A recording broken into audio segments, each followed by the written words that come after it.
I'm at the residence of UP's Law Minister Brijesh Pathak, who in 2017 had switched from Bahujan Samaj Party to become the member of BJP and also go on to become the part of the national executive just few months before elections. He remains to be one of the key part of the Bharatiya Janata Party as fourth phase of elections start tomorrow. Joining me for this conversation is Mr. Pathak himself.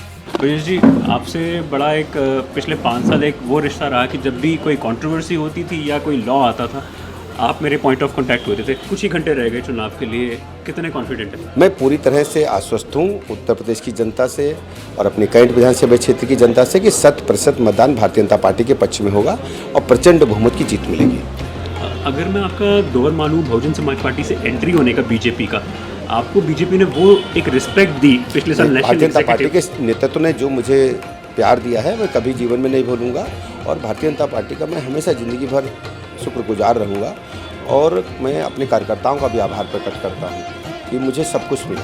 आज अभी हम कल मतदान है, अभी आपके यहाँ पे सुंदरकांड होने वाला है। मुझे वो भी दिन याद आते हैं जब मैं आपके पास आया करता था 2017-18 में, जब आप नए नए मुख्यमंत्री बने थे, तो आपने काफ़ी सारे लॉज को अबॉलिश भी किया। फिर आप लव जिहाद जैसा एक इम्पॉर्टेंट बिल लेके आए, जो बिल इतना क्रूशल है आज की डेट में कि अगर मैं ये कहूँ कि हिजाब पे कंट्रोवर्सी हो रही है तो लव जिहाद भी उतना ही एक देखिए, उत्तर प्रदेश में पहले छद्म नाम रख करके हमारी बेटियों को छेड़ते थे और शादी कर ले जाते थे। बाद में पता चलता था ये गुड्डू बबलू न होकर के किसी धर्म विशेष के हैं और ऐसे लोग बाद में 6 महीने बाद हमारी बेटियों को छोड़ देते थे।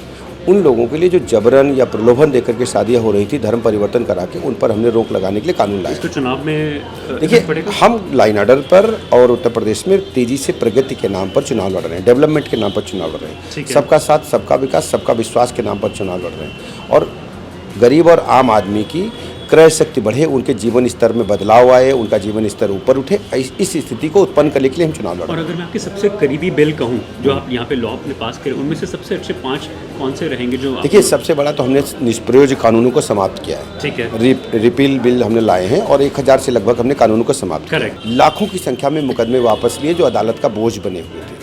बड़ी संख्या में आप देखेंगे कि ऐसे कानून हम लोग लाए हैं, जैसे चेन स्नेचिंग का मामला है। चेन स्नेचिंग के खिलाफ बहुत हल्की धाराओं में लोग चालान हो जाता था, बेल का गया, हमने कड़ी धाराओं में उनको चालान किया।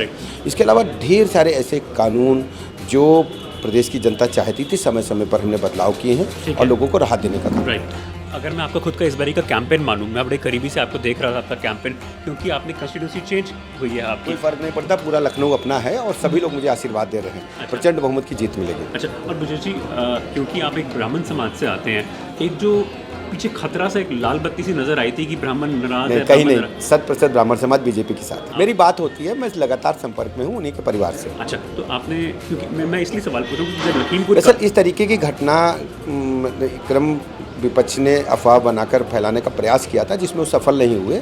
100% ब्राह्मण समाज बीजेपी के साथ। मैं इसलिए पूछ रहा हूँ क्योंकि जिस दिन लखीमपुरी का कांड हुआ, मैं आपके घर आया, आपसे इंटरव्यू किया, आपके साथ में गया भी उस गांव में, और आप ही एक मंत्री थे अकेली जो आप मैं सभी कार्यकर्ताओं के पास जाता हूं जो पीड़ित वंचित हैं, उनको मदद करना मेरा धर्म है। अगर प्रचंड बहुमत आ भी रहा है भाजपा को, तो मैं आपको दोबारा मुख्यमंत्री, तो नेतृत्व का सवाल है, लेकिन मैं कार्यकर्ता की तरह जी जान से लगकर पार्टी के लिए काम करता रहूँगा। लेकिन अब आगे आने वाले दौर में आपको लगता है कि आपको यूज़ किया जाएगा? देखिए, ये पार्टी नेतृत्व का मामला है, लेकिन मैं तन मन धन से लेकर पार्टी की सेवा करता रहूँगा। आज का दिन कैसे बिता रहे हो? बहुत अच्छा है, मैं अपने कार्यकर्ताओं से मिल रहा हूँ, बूथ मैनेजमेंट कर रहा हूँ और आज चूँकि मंगल है तो हर मंगल को सुंदरकांड होता, तो ऐसा कार्यक्रम होता है। ये हमेशा से होता है वैसे? जी हाँ। अच्छा, एक बस ये सवाल इसलिए पूछूंगा क्योंकि हिजाब को लेकर बड़ी कंट्रोवर्सी रही। दरअसल ऐसे मुद्दे हमें नहीं लगता कि उत्तर प्रदेश में कारगर होंगे। हम लोग डेवलपमेंट के मोर्चे पर कानून के राज के नाम पर चुनाव लड़ रहे हैं। राइट, बट आपको लगता है कि विकास का मुद्दा हिंदुत्व बहुत तेजी से स्प्रेड कर रहा है। लोग मानते हैं कि उत्तर प्रदेश आज सर्वाधिक एक्सप्रेसेज वाला प्रदेश है, सर्वाधिक मेडिकल कॉलेज वाला प्रदेश है,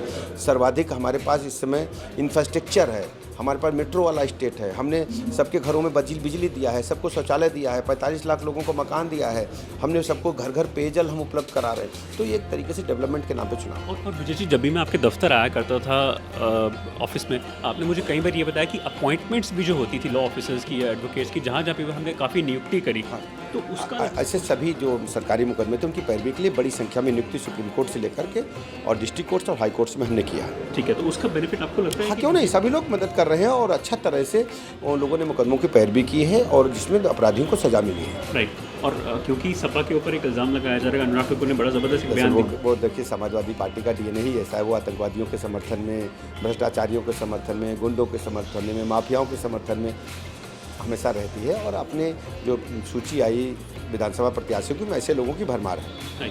कितने कॉन्फिडेंट है, लेकिन कितनी सीटों का 100% दिखिएगा, पिछली बार से अधिक हम लोग सीटें जीतेंगे, प्रचंड बहुमत की सरकार बनेगी। I am at the residence of UP's Law Minister Brijesh Pathak, who has just completed a Tuesday's Aarti ahead of elections of the fourth phase tomorrow.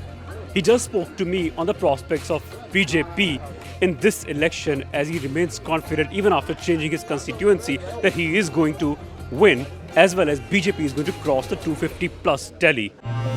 For more such fine stories and video reports from field, subscribe to our channel, The New Indian.